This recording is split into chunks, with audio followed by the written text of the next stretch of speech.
விருதுநகர் மாவட்டம் சிவகாசி அருகே செங்கமலப்பட்டியில் பட்டாசு ஆலையில் வெடி விபத்தில் சிக்கி உயிரிழந்த குடும்பத்திற்கு அதிமுக பொதுச் செயலாளர் இரங்கல் தெரிவித்துள்ளார். இது தொடர்பான கூடுதல் தகவல்களை தலைமை செய்தியாளர் ஜெயக்குமாரிடம் கேட்போம். வணக்கம் ஜெயக்குமார், கூடுதல் விவரங்கள் என்ன?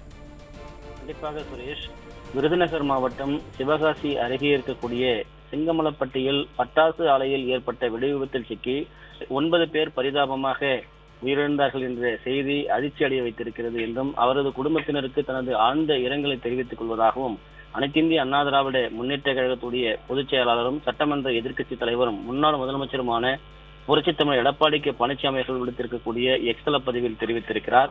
மேலும் படுகாயமடைந்து மருத்துவமனையில் சிகிச்சை பெற்று வரக்கூடியவர்கள் பூரண நலம் பெற வேண்டும் என வேண்டுவதாக அவர் குறிப்பிட்டிருக்கிறார்.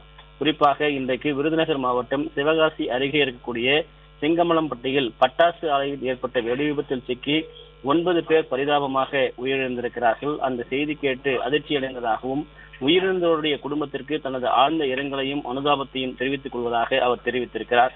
மேலும் படுகாயமடைந்து மருத்துவமனையில் சிகிச்சை பெற்று வருவோரும் பூரண நலம் பெற வேண்டும் என்றும் அவர் கேட்டுக் கொண்டிருக்கிறார். விடியா திமுக ஆட்சியில், அதாவது பட்டாசு ஆலைகளில் பாதுகாப்பு நெறிமுறைகளை உறுதி செய்யாததால் விருதுநகர் மாவட்டத்தில் ஏற்படும் வெடி விபத்துகள் மற்றும் உயிரிழப்புகள் குறித்து தான் அடிக்கடி சுட்டிக்காட்டி வந்ததும் இதுவரை பட்டாசு ஆலைகளுடைய பாதுகாப்பை உறுதி செய்யாத விடியா திமுக அரசுடைய மெத்தன போக்கை கண்டிக்கிறேன் என்றும், படுகாயமடைந்து மருத்துவமனையில் அனுமதிக்கப்பட்டுள்ளோருக்கு உரிய மருத்துவ சிகிச்சை அளித்து காத்திடுமாறு, இனி இது போன்ற விபத்துக்கள் ஏற்படாமல் தடுக்க உரிய நடவடிக்கைகளை மேற்கொள்ள வேண்டும் என்றும் இந்த விடியா திமுக அரசின் முதல்வரை வலியுறுத்துகிறேன் என்று அனைத்திந்திய அண்ணா திராவிட முன்னேற்ற கழகத்துடைய பொதுச் செயலாளர் புரட்சித் தமிழர் எடப்பாடி கே பழனிசாமி அவர்கள் எஸ்தல பக்கத்தில் வலியுறுத்தி இருப்பது குறிப்பிடத்தக்கது.